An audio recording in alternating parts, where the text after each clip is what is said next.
Kitab Yehezkiel pasal 22 ayat ke-12. Padamu orang menerima suap untuk mencurahkan darah.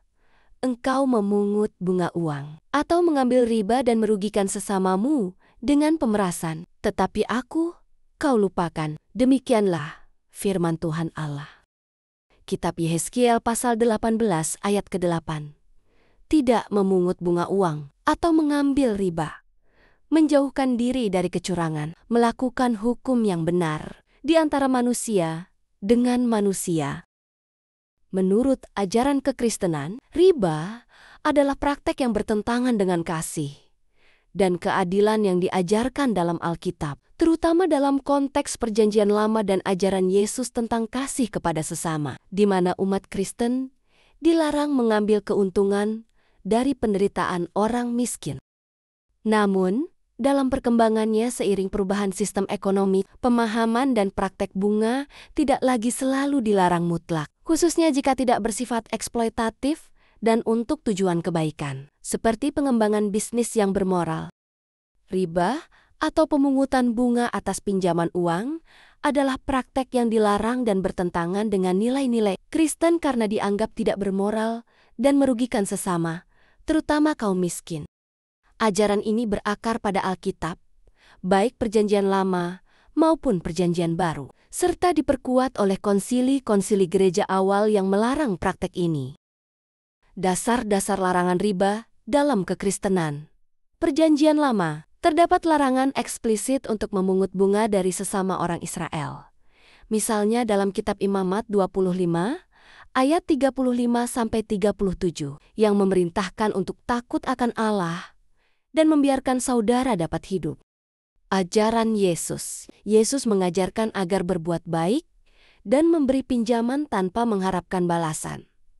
Lukas 6 ayat ke-35 menekankan pentingnya kasih dan tidak hanya memikirkan keuntungan. Cinta akan uang. Alkitab juga mengingatkan bahwa cinta akan uang adalah akar segala kejahatan dan mengingatkan orang Kristen untuk tidak melayani Tuhan dan uang secara bersamaan. Matius 6 ayat 24, 1 Timotius 6 ayat 9-10. Dasar Alkitabiah. Perjanjian Lama, Kitab Imamat dan Ulangan secara tegas melarang peminjaman uang dengan bunga, terutama terhadap sesama orang Israel, sebagai bentuk kasih dan tanggung jawab terhadap sesama. Perjanjian Baru, Yesus mengajarkan pentingnya memberi dan meminjamkan tanpa mengharapkan balasan, sebagaimana tertulis dalam Matius 6 ayat 34-35. Tindakannya mengusir pedagang dari bait suci juga menunjukkan sikap anti-riba. Perkembangan dan konteks modern. Konteks historis, pada masa lalu, terutama sebelum abad ke-16, pengambilan bunga dianggap sebagai pencurian karena tidak ada usaha atau jasa yang nyata. Perubahan ekonomi. Seiring perkembangan bisnis dan ekonomi, gereja mulai menerima beberapa bentuk bunga yang dianggap sah, seperti kompensasi atas kerusakan, bunga dalam kerjasama bisnis, atau bunga atas surat pinjaman pemerintah. Fokus pada keadilan. Dalam konteks modern, fokusnya adalah agar pinjaman berbunga tidak boleh bersifat eksploitatif, melainkan harus berdasarkan keadilan dan kasih. Bunga yang terlalu tinggi dan membebani orang yang kesusahan tetap tidak diizinkan. Interpretasi dan penerapan.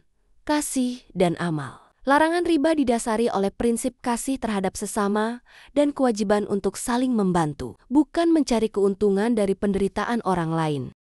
Dosa terhadap penderitaan, membebankan bunga, terutama kepada orang yang membutuhkan, dinilai sebagai tindakan tidak bermoral yang serupa dengan riba di masa lalu, meskipun istilah modernnya adalah bunga atau interest. Investasi yang bermoral, meskipun tidak seketat larangan riba. Gereja Kristen Ortodoks juga menyerukan agar investasi dan transaksi keuangan dijalankan dengan prinsip moral dan etika, menghindari perilaku spekulatif atau bisnis yang bertentangan dengan nilai-nilai Kristen. Kesimpulan, ajaran Kristen secara umum melarang riba yang bersifat eksploitatif terhadap sesama yang membutuhkan. Namun, seiring waktu dan dalam sistem ekonomi yang modern, bunga tidak selalu dilarang. Jika tidak, mengeksploitasi dan justru dapat mendukung kegiatan yang bermoral atau pengembangan bisnis.